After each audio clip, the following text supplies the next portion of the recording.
तमाम दिवस में पूर्णाहुति किया हम लोगों ने। माता बड़ी प्रसन्न होकर के सभी आहुतियां ली, हम लोग प्रसन्न हुए। जगत गुरु साईं माता के माध्यम से अनेक प्रकार के मिष्ठान से लेके फल, तमाम किसी चीज की कोई कमी यहाँ नहीं है।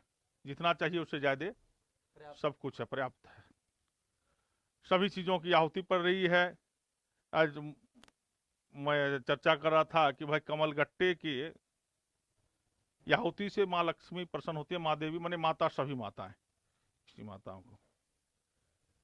और राम जी भी जब युद्ध कर रहे थे तो युद्ध में ऐसा नहीं था कि केवल राम ही जीतते थे और केवल रावण हारता था, ऐसा नहीं था। कभी ये जीतते थे, कभी वो हारते, तभी तो युद्ध इतना लंबा चला। अगर एक दिन ऐसा हो जाता तब तो भाई, जैसे तालिबान ने 24 घंटे में कब्जा कर लिया अफगानिस्तान का, वैसे राम भी एक ही दिन में जीत जाते, लेकिन ऐसा नहीं हुआ। जैसे यूक्रेन और रशिया का युद्ध हो रहा है, चल रहा है वर्षों से, वैसे युद्ध चलता रहा। तो एक दिन भगवान राम क्या करके उदास बन बैठे हुए थे। जामवंत सबसे बलिष्ठ थे, इसकी चर्चा मैंने एक दिन थोड़ी की थी, लेकिन मैं आगे की चर्चा कर रहा हूं। तो कहे कि आप क्यों ऐसे बैठे हुए हो? कहा कि रावण से जीता नहीं जा सकता है। बोले क्या बात कर रहे हो, क्यों नहीं जीता जा सकता है? अरे जीत हार तो लगी रहती है, किसी दिन हम जीतते हैं, किसी दिन वह जीतता है, या लगा रहता है। इसमें अगर आप उदास हो जाओगे तो आप सेनापति हो, आप प्रमुख हो, आप क्यों उदास हो रहे हो? बोले नहीं जामवंत, आज मां के गोद में बैठ करके रावण युद्ध कर रहा था, और जब तक मां की कृपा है तब तक दुनिया की कोई ताकत उसको हरा नहीं सकता। किसी भी व्यक्ति पर जिस पर माता रानी की कृपा है, दुनिया की सब ताकत लग जाए, उसको हरा नहीं सकता। तो जामवंत ने कहा कि वो असत्य की लड़ाई लड़ रहा है, मां की साधना करता है, और तुम सत्य की लड़ाई लड़ो, तुम भी मां की साधना करो। और शारदीय नवरात्रि उसमें चालू होने वाला था। भगवान ने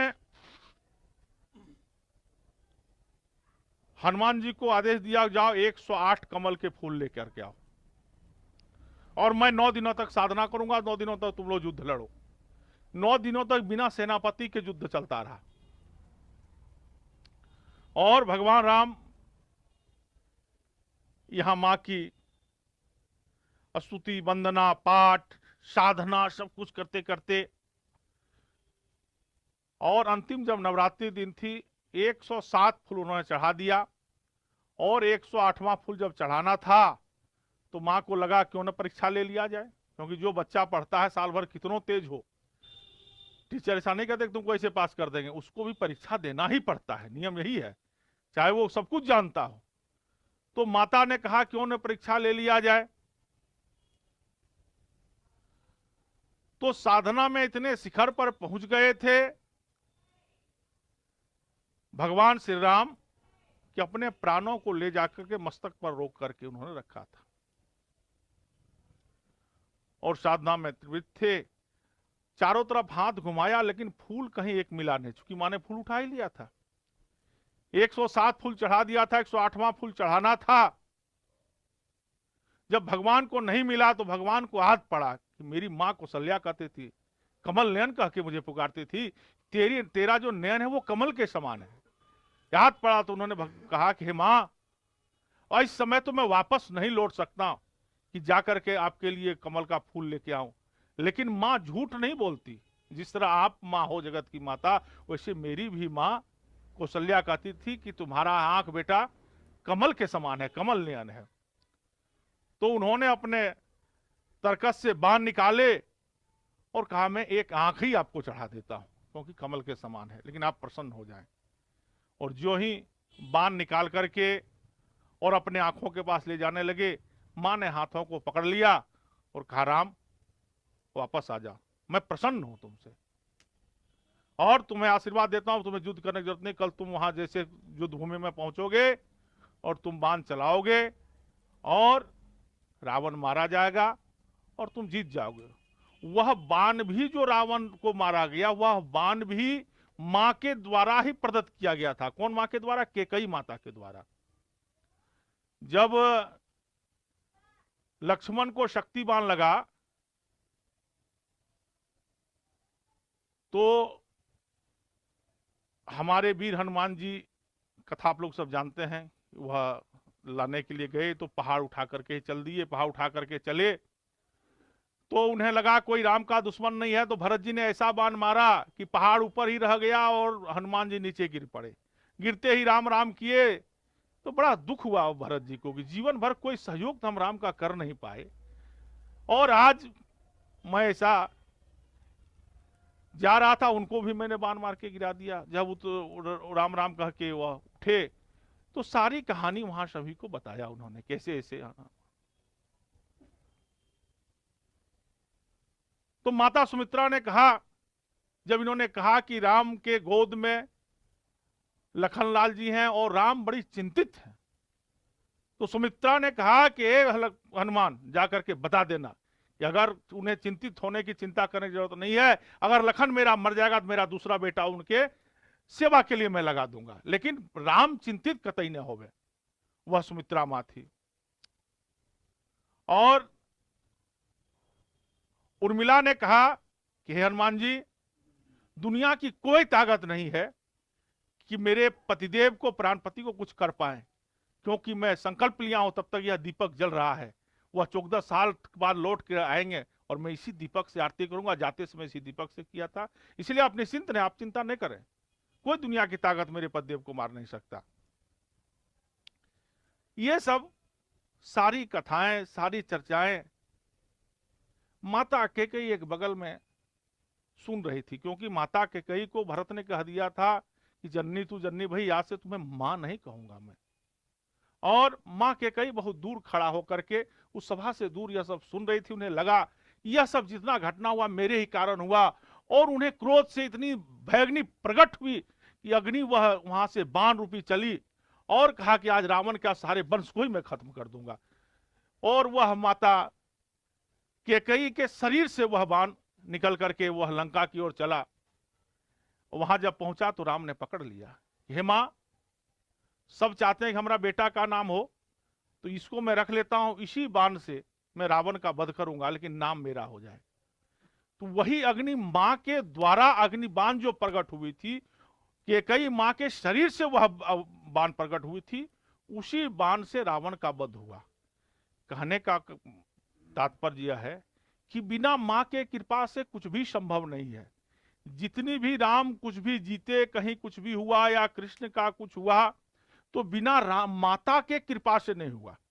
हर जगह माता की कृपा। वैसे हमारे भी जीवन और आपके जीवन में जब राम और कृष्ण के जीवन में बिना मां के कृपा से कुछ संभव नहीं हो पाया, तो हमारे भी आपके जीवन में, जगत गुरु साईं मां के जीवन में, उनके जितने परिकर हैं उनके जीवन में, बिना मां के कृपा के कुछ संभव नहीं है।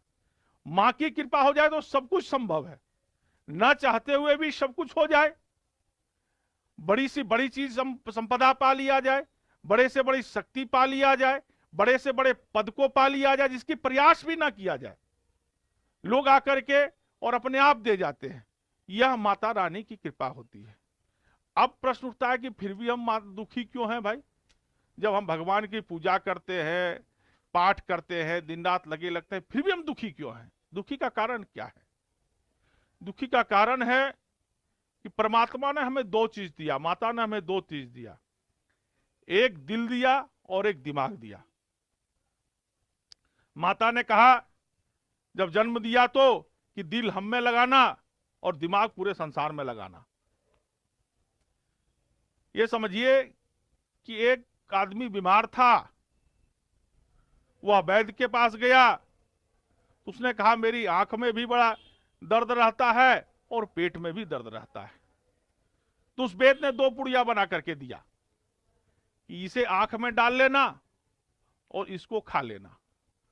वह घर आया लेकिन पुड़िया बदल गया, जो खाना था वो आंख में डाल दिया और जो आंख में डालना था उसको खा गया। तो क्या हुआ, आंख की भी दर्द बहुत बढ़ गई और पेट का भी दर्द बहुत बढ़ गया। चूंकि वह चीज था, बाहर डालना था, और लिखा रहता एक्सटर्नल यूज ओनली, केवल इसको बाहरी यूज के लिए आप कर सकते हैं, लेकिन वह अंदर चला गया और जो अंदर डालना था वो बाहर आंख में डाला गया। परेशान होकर के वह वैद्य के पास दौड़े हुए गया कि आप कैसी दवा दे दिया, मेरी आंख की भी दर्द बढ़ गई, दिखता भी नहीं है, और पेट का भी दर्द बढ़ गया। क्या किया, कैसे दवा खाया? बोले इसको आंख में डाल लिया और इस पुड़िया को खा लिया। बोले तो होना ही था, तूने उल्टा कर लिया दोनों।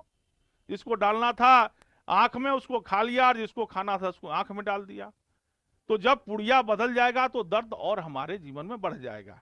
तो डॉक्टर जिस तरह खाएगा उसी तरह दवा खाना पड़ता है। उससे माता ने हमको 2 पुड़िया दिया, एक दिल दिया और एक दिमाग दिया।